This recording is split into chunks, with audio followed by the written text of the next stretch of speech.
Echoes of catastrophe, nature's unyielding power.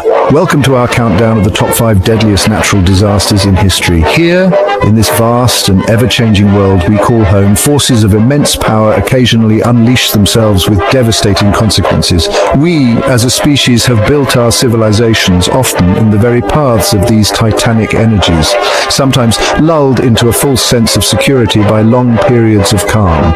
Yet the Earth is a dynamic entity, its crust shifting, its oceans churning, its atmosphere capable of ferocious displays.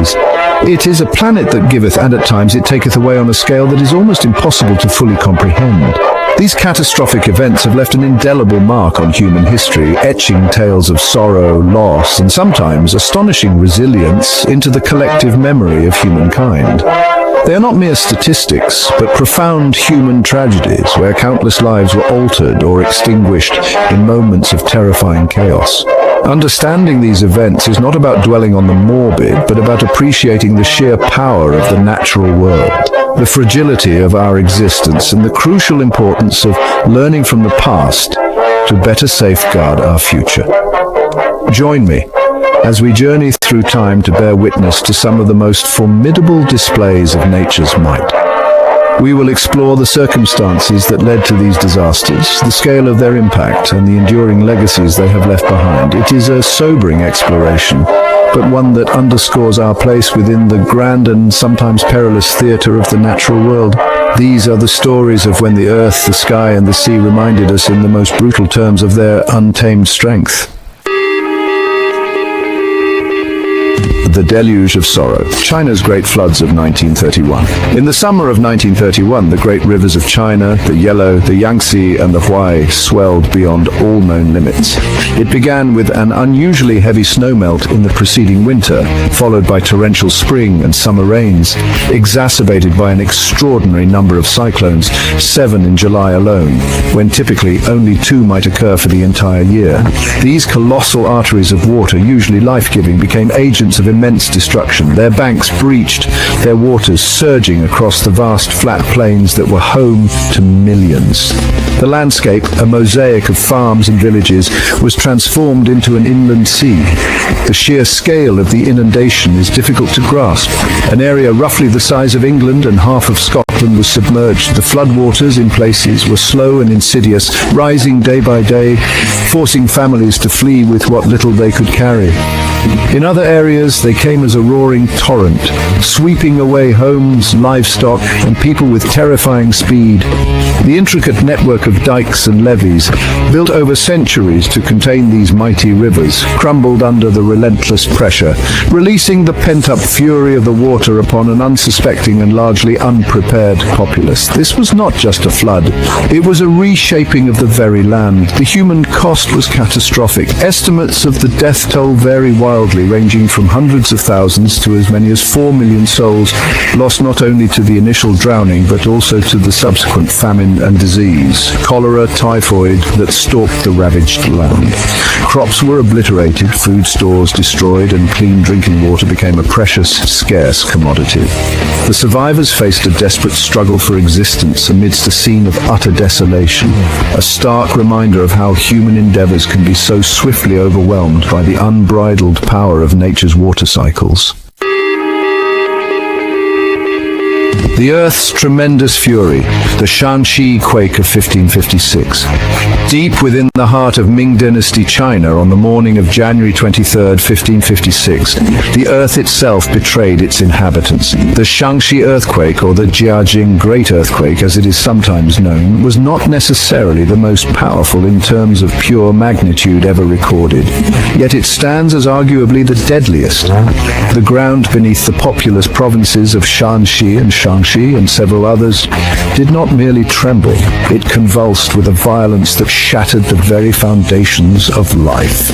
Mountains were said to have split, and great fissures, some 60 feet deep, tore across the land.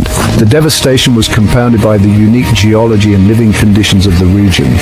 Many people in this part of China lived in Yaodong's artificial caves carved into these soft loess cliffs, a fine silty sediment deposited by wind over millennia. While offering insulation against the harsh climate, these dwellings proved to be death traps when the earth heaved.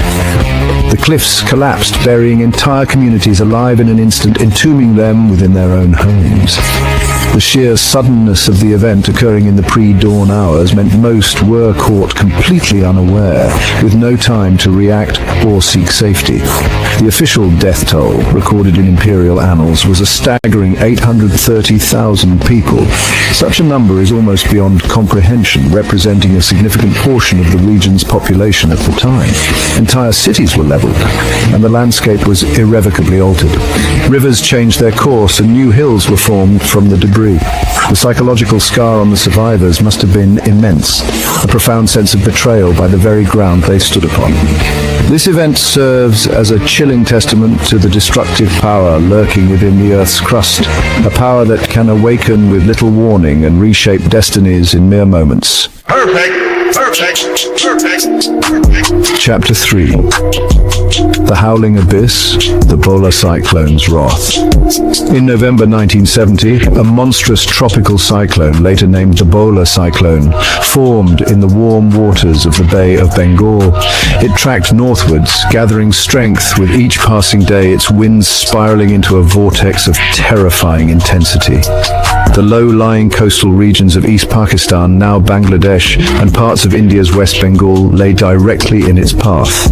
A densely populated delta, a fragile land interwoven with countless rivers and inlets, exceptionally vulnerable to the fury of the sea. Warnings were issued, but communication was limited, and the sheer scale of what was to come was perhaps not fully grasped.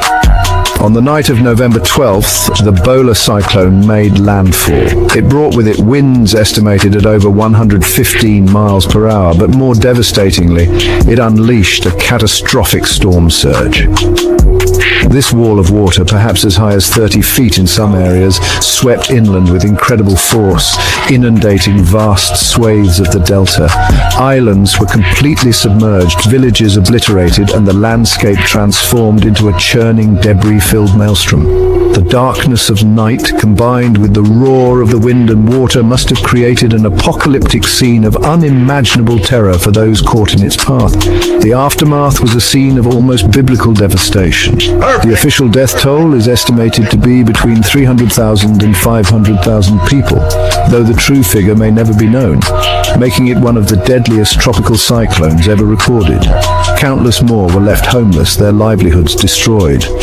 Livestock perished, agricultural land was salinized by the seawater, and the threat of disease loomed large. The Bhola cyclone was a brutal demonstration of the vulnerability of coastal communities to such extreme weather events, and its impact resonated far beyond the immediate loss of life, contributing to political upheaval in the region.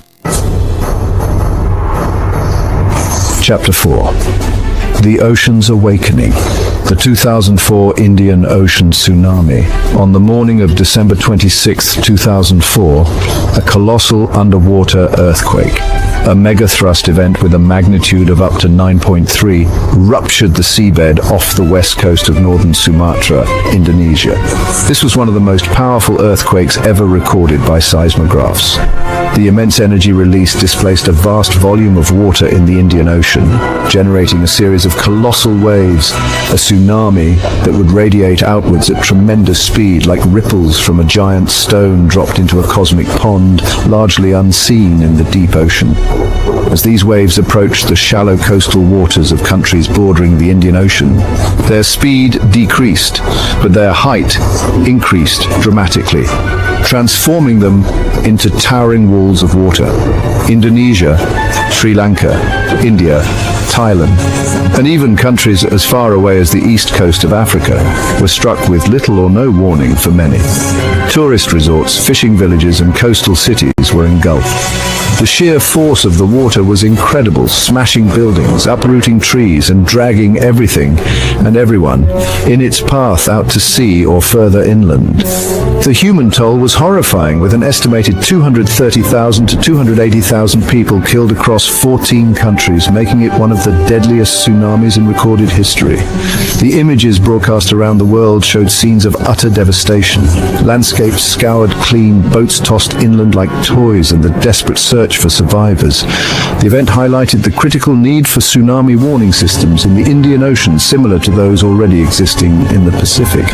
It was a stark reminder that the ocean, so often a source of sustenance and beauty, also possesses an immense and terrifying destructive capability, born from the restless movements of the planet itself.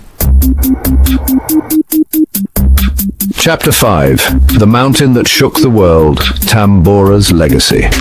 In April 1815, on the island of Sumbawa in what is now Indonesia, the volcano Mount Tambora awoke from its slumber with a cataclysmic eruption, the largest observed in recorded history. For days, the mountain rumbled and smoked before culminating in a series of colossal explosions that ejected an estimated 160 cubic kilometers of rock, ash, and pumice into the atmosphere. The sound of the eruption was reportedly heard over 1,600 miles away. Pyroclastic flows, searing hot avalanches of gas and volcanic debris raced down the flanks of the mountain, obliterating everything in their path, instantly wiping out villages and their inhabitants. The immediate vicinity of Tambora was utterly devastated. The island was plunged into darkness for days by the thick veil of ash. Tens of thousands perished from the direct effects of the eruption. The pyroclastic flows, ash fall, and tsunamis generated by the volcano's collapse into the sea. But Tambora's deadly reach extended far beyond Indonesia. The sheer volume of sulfur dioxide and ash propelled high into the stratosphere formed a global aerosol veil, reflecting sunlight back into space and causing a significant drop in worldwide temperatures. This led to what became known as the Year Without a Summer in 1816. Across the northern hemisphere, the climatic effects were severe. Europe and North America experienced unseasonal frosts and cold, heavy rains throughout the summer months. Crops failed, leading to widespread famine, food riots, and increased disease. The price of grain soared, and people starved. This distant volcanic eruption in a remote part of the world had profound global consequences, triggering social unrest and waves of migration. Tambora stands as a powerful example of how a single geological event can have far-reaching and long-lasting impacts on the entire planet's climate system and, consequently, on human civilization. Outro reflections on resilience, learning from the past. The accounts of these 5 events, harrowing as they are, represent but a fraction of the natural disasters that have punctuated human history. From the earth-shattering tremor of Shaanxi to the suffocating ash of Tambora, from the raging waters of the China floods and the Bhola cyclone to the ocean's sudden terrible surge in 2004, we see a recurring theme: the immense, indifferent power of the natural world. These natural disasters remind us of the power of nature and the importance of preparedness, a lesson written in the ruins of cities and the echoes of lost lives.